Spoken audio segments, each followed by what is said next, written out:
ururka toddobaad ee ciidanka sida gaarka u tababaran ee kumaandooska danab ayaa howlgallo qorshaysan oo lagu bacsanayo argagixisada arxanka daran ee al-shabaab waxay maanta ka sameeyeen deegaano ka tirsan dowlad goboleedka Hirshabeelle. goobaha howlgalkan qorshaysan laga sameeyey ayaa waxaa ka mid ah Mareeray, Saabuun, Baarow, Madiina Cadde, Gaaleef iyo weliba Buur Dheere, waxaana dhammaan deegaanadani ay hoos tagaan gobolka Shabeelaha dhexe.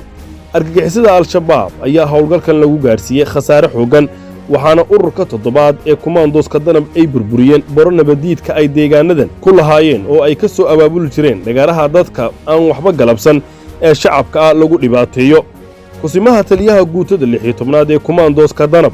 dhamme xasan maxamed cismaan xasan tuure ayaa sheegay in ururka toddobaad ee kumaandooska danab ay guulo la taaban karo ka soo hooyeen howlgalladan, isagoo xusay in la joogtayn doono weerarada iyo howlgallada qorshaysan ee lagu dabargoynayo argagixisada baxsadka ah.